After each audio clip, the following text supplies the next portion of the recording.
छोटे से गांव में आलोक नाम का एक किसान रहता था। आलोक बहुत ही सीधा साधा और नेक इंसान था जो हमेशा दूसरों की भलाई में विश्वास रखता था। एक दिन आलोक अपने खेत से घर लौटा ही था, तभी उसकी पत्नी प्रियंका उससे बोली। मैं आपकी ही काफी देर से प्रतीक्षा कर रही थी। क्या हुआ प्रियंका? आज सुबह से मुन्ना न तो कुछ खा रहा है न पी रहा है, बस गुमसुम लेटा हुआ है। चिंता मत करो, मैं देखता हूँ। आलोक अपने बेटे मुन्ना के पास गया और प्यार से बोला। क्या हुआ मुन्ना? तुम्हारी माँ बता रही है कि तुमने सुबह से कुछ खाया पिया नहीं। अगर तुम ऐसे ही भूखे रहोगे तो और ज्यादा कमजोर हो जाओगे। पिताजी, मुझे भूख नहीं लग रही और मेरे शरीर में बहुत दर्द हो रहा है। मुन्ना की बात सुनकर आलोक की आंखों में आंसू आ गए, क्योंकि उसका 10 वर्षीय पुत्र मुन्ना काफी समय से बीमार चल रहा था। आलोक अपनी आंखों से आंसू पोंछते हुए बोला। चिंता मत करो मेरे बच्चे, तुम जल्द ही ठीक हो जाओगे। इतना बोलकर आलोक अपनी पत्नी के पास आकर खड़ा हो गया। आखिर आप मुन्ना को और मुझे कब तक झूठी तसल्ली देते रहेंगे? आखिर मेरे पुत्र को ऐसी कौन सी बीमारी लग गई है जो वो ठीक होने का नाम ही नहीं ले रही? तुम चिंता मत करो प्रियंका, मुन्ना की वजह से ही मैं खेत में खड़ी मेहनत कर रहा हूँ। मेरी फसल गांव में सबसे ज्यादा अच्छी हुई है। कल फसल की कटाई है। कल मैं फसल को शहर में अच्छे दामों में बेच कर आऊंगा और इसके बाद हम अपने पुत्र मुन्ना का किसी अच्छे वैद्य जी के पास इलाज कराएंगे। हमारा बेटा ठीक तो हो जाएगा ना? प्रियंका, मैं हमेशा लोगों की भलाई के बारे में सोचता हूँ और बचपन से मैंने एक ही बात सीखी है, कर भला तो हो भला। मैंने किसी का बुरा नहीं किया तो विश्वास करो मेरे साथ भी बुरा नहीं होगा। इतना कहकर आलोक अपने घर से बाहर चला गया। कुछ देर तक आलोक गहरी सोच में गुमसुम चलता हुआ एक झोपड़ी के पास खड़ा हो गया। उस झोपड़ी के बाहर एक बूढ़ा व्यक्ति बैठा हुआ था, जो कि आलोक के गांव का एक बहुत बड़ा वैद्य था। वैद्य आलोक की ओर देखकर बोला। क्या हुआ आलोक? तुम्हारे चेहरे पर चिंता की लकीरें क्यों झलक रही हैं? आज मेरे पुत्र मुन्ना ने सुबह से कुछ नहीं खाया और आज मेरी पत्नी भी मुझसे पूछ रही थी कि आखिर मुन्ना को ऐसी कौन सी बीमारी लग गई है जो वो ठीक होने का नाम ही नहीं ले रहा। इतना बोलकर आलोक फूट फूट कर रोते हुए वैद्य से दोबारा बोला। अब मैं अपनी पत्नी से ज्यादा दिन तक झूठ नहीं बोल पाऊंगा। आलोक की बात सुनकर वैद्य कुछ देर तक गहरी सोच में गुम रहे। कुछ देर बाद वो आलोक के चेहरे को बहुत ही गौर से देखते हुए बोले। देखो आलोक, मैंने तुमसे पहले ही कहा था कि तुम्हारे पुत्र को एक विचित्र बीमारी है और उसका इलाज संभव नहीं है, लेकिन मैं तुमसे ये नहीं कहूंगा कि तुम उसका किसी दूसरे वैद्य से इलाज नहीं करवाओ। केशव नगर शहर में एक बहुत बड़े वैद्य रहते हैं जो कि मेरे गुरुजी भी हैं। तुम्हें जाकर उनसे मिलना चाहिए, परंतु वहां जाने से पहले तुम्हें धन का इंतजाम कर लेना चाहिए। कल मैं अपनी फसल काटकर शहर में अच्छे दामों पर बेचकर आऊंगा और फिर उसके बाद मैं अपनी पुत्र को उन्हीं वैद्य के पास ले जाऊंगा जो आपके गुरु हैं। मुझे विश्वास है कि मेरा पुत्र सही हो जाएगा। रब करें ऐसा ही हो। वैद्य की बात सुनकर आलोक अपने घर पर चला गया। अगली सुबह जब आलोक अपने खेत की फसल कटाई के लिए जाने ही वाला था कि तभी गांव का मुखिया दौड़ते हुए आलोक के घर पर आ पहुंचा। आलोक, गजब हो गया। क्या हुआ मुखिया जी, आप इतने घबराए हुए क्यों हैं?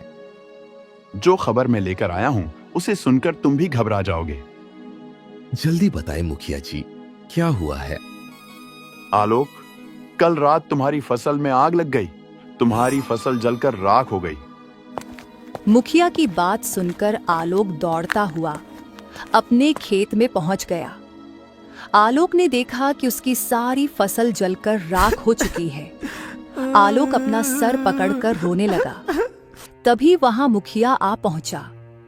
आलोक मुखिया की ओर देखकर रोते हुए बोला, अब मैं क्या करूं मुखिया जी? सोचा था कि इस फसल को बेचकर अपने बेटे का केशव नगर शहर के वैद्य से इलाज करवाऊंगा। अब मैं क्या करूं? समझ में नहीं आ रहा आलोक कि तुम्हारे खेत में आग कैसे लगी।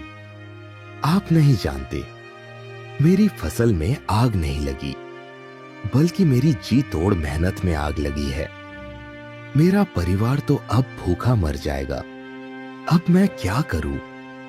मैं जानता हूं तुम्हारा पुत्र बीमारी से जूझ रहा है, लेकिन तुम चिंता मत करो। अगर तुम चाहो तो मैं तुम्हें जमींदार से कुछ कर्ज दिलवा सकता हूं। ये सुनकर आलोक अपने आंसू पोंछते हुए बोला, मुखिया जी, मैं आपका ये एहसान जिंदगी भर नहीं भूलूंगा। मेरे पुत्र का इलाज होना बहुत जरूरी है। तो फिर चलो मेरे साथ।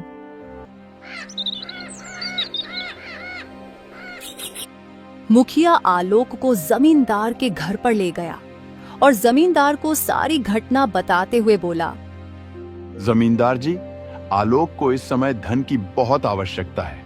उसकी फसल जलकर राख हो गई है। उसके घर में खाने को खाना नहीं है। ऊपर से उसका पुत्र एक विचित्र बीमारी से जूझ रहा है। इस बेचारे के ऊपर तो एक साथ आफतों के पहाड़ टूट पड़े हैं। ठीक है, मैं इसे धन देने के लिए तैयार हूं, लेकिन कुछ महीनों बाद मेरी पुत्री मोहिनी का विवाह होने वाला है। इसे सारी रकम ब्याज सहित वापस लौटानी होगी। मैं तैयार हूं जमींदार जी।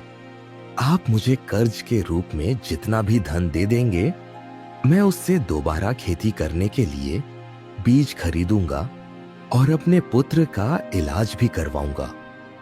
जमींदार ने कुछ स्वर्ण मुद्राओं की थैली आलोक को पकड़ा दी। आलोक वो स्वर्ण मुद्राओं की थैली को लेकर अपने घर पर चला गया और सारी घटना अपनी पत्नी प्रियंका को बताते हुए बोला, जमींदार तो बहुत ही अच्छे आदमी निकले प्रियंका। अगर जमींदार जी मुझे कर्ज नहीं देते तो न जाने क्या होता। मैं तो हिम्मत ही हार गया था। आप सही कहते हैं। अब हमें अपने बेटे का इलाज कराने में देर नहीं करनी चाहिए।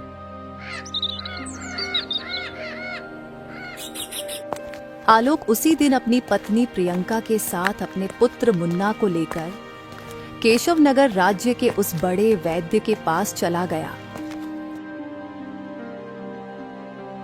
आलोक, कुछ विचित्र बीमारी ऐसी होती हैं जिनका इलाज भी बहुत विचित्र और दुर्लभ होता है। तुम्हारे पुत्र को भी ऐसी ही बीमारी है जिसका इलाज शायद ही संसार में हो। तुम अपने पुत्र को यहाँ से ले जा सकते हो। आप कहना क्या चाहते हैं? हम तो बड़ी उम्मीद लेकर आपके पास आए थे। आलोक और प्रियंका फूट फूट कर रोने लगे। वो दोनों उदास मन से अपने पुत्र मुन्ना को लेकर दोबारा अपने गांव वापस आ गए। अगले दिन आलोक कुछ बीज खरीदकर अपने खेत में बोने गया ही था कि तभी वहां जमींदार अपने साथी बलदेव के साथ आ पहुंचा और आलोक की ओर देखकर बोला, मुझे मेरा कर्ज सूद सहित वापस चाहिए। जमींदार की बात सुनकर आलोक बुरी तरह से चौंक पड़ा। जमींदार की बगल में खड़ा हुआ बलदेव आलोक से बोला, तुम मूर्ख हो आलोक। तुमने अभी सोचने की कोशिश नहीं कि तुम्हारे खेतों में आग कैसे लगी। मैं तुम्हारी बात का मतलब नहीं समझा।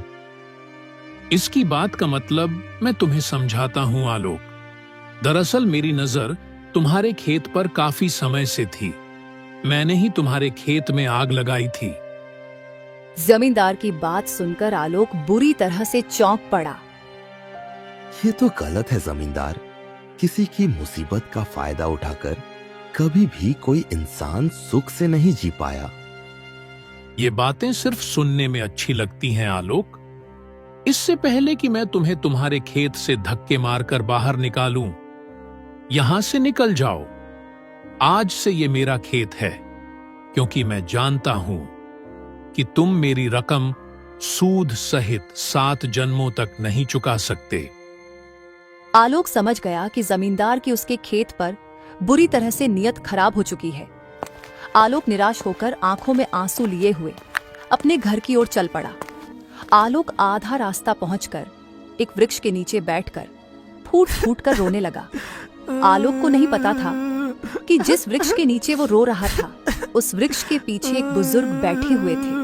आलोक के रोने की आवाज सुनकर अचानक वो चौंक पड़े। वो बुजुर्ग आलोक के पास आकर बोले, क्या हुआ, तुम रो क्यों रहे हो?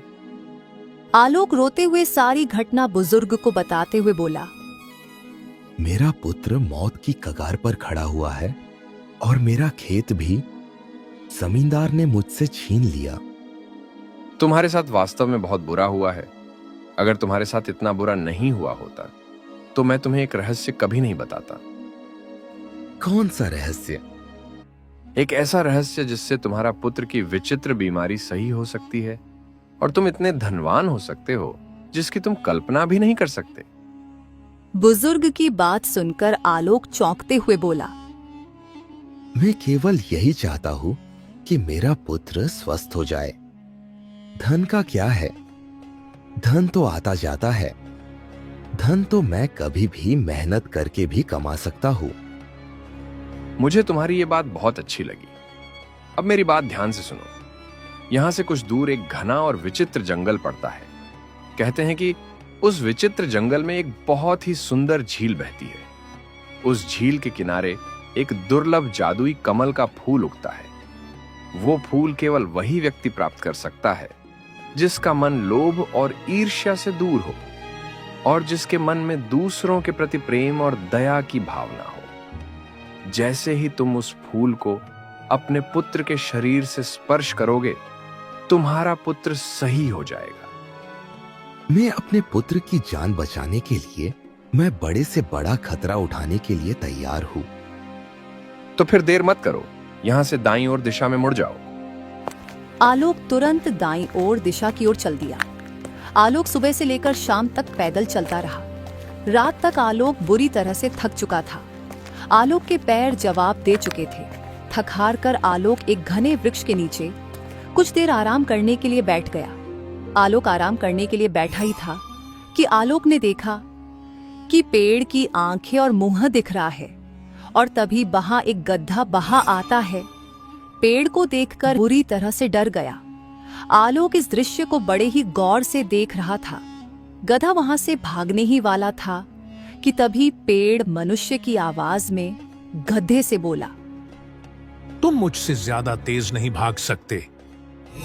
पेड़ के मुंह से इंसानी आवाज सुनकर आलोक बुरी तरह से चौंक पड़ा। तभी गधा भी इंसानी आवाज में पेड़ से बोला, मुझे जाने दो। मुझे बहुत जोरों की भूख लगी है, मैं तुम्हें नहीं जाने दे सकता। तभी गधा दया भरी नजरों से आलोक की ओर देखते हुए बोला, तुम तो मनुष्य हो, क्या तुम मेरी जान बचा सकते हो? न जाने क्यों गधा के ऐसा बोलने पर आलोक को गधे के ऊपर बहुत तरस आ गया। आलोक पेड़ की ओर देखते हुए बोला, तुम तो पेड़ हो, फिर तुम इंसान की आवाज में कैसे बात कर सकते हो? मैं एक मायावी पेड़ हूं। अगर तुम मायावी पेड़ हो तो फिर भी मायावी हुआ। तुम इसे छोड़ दो। मैं इसे एक ही शर्त पर छोड़ सकता हूं। कौन सी शर्त? इसके बदले में तुम मेरा भोजन बनोगे। क्या तुम इसके लिए तैयार हो? पेड़ की बात सुनकर आलोक गहरी सोच में डूब गया। कुछ देर बाद आलोक पेड़ की ओर देखकर बोला, मुझे एक विचित्र जादुई फूल की तलाश है। उस फूल के द्वारा ही मेरे बेटे की बीमारी सही हो सकती है। मुझे थोड़ा सा समय दे दो। मुझे उस फूल को अपने घर ले जाने दो। जैसे ही मेरा बेटा ठीक होगा, मैं तुरंत ही यहाँ पर आ जाऊंगा। नहीं, अगर इस गड्ढे की जान बचाना चाहते हो तो फिर तुम्हें अभी और इसी समय फैसला करना होगा। आलोक ने देखा कि गधे की आंखों में आंसू थे। गधा बड़ी मासूमियत भरे अंदाज में आलोक से बोला, मेरी माँ मेरा इंतजार कर रही है। अगर मैं समय पर अपनी माँ के पास नहीं पहुंचा तो उन्हें बहुत दुख होगा, और अगर उसे पता चला कि मुझे पेड़ खा गया तो वो जीते जी मर जाएगी। यह दुख सुनकर आलोक पेड़ से बोला, ठीक है, तुम इस गधे को जाने दो, तुम मुझे खा सकते हो। कर भला तो हो भला। अगर मैं इसका भला करना चाह रहा हूं तो मुझे विश्वास है कि मेरा भी भला होगा। आलोक ने इतना कहा ही था कि तभी गधा रंग बिरंगी किरणों के साथ वहां से गायब हो गया और पेड़ रंग बिरंगी किरणों के साथ एक सुंदर लड़की में परिवर्तित हो गई। यह देखकर आलोक आश्चर्य में पड़ गया। सुंदर लड़की आलोक की ओर देखकर बोली, मैं एक साधारण इंसान हूँ।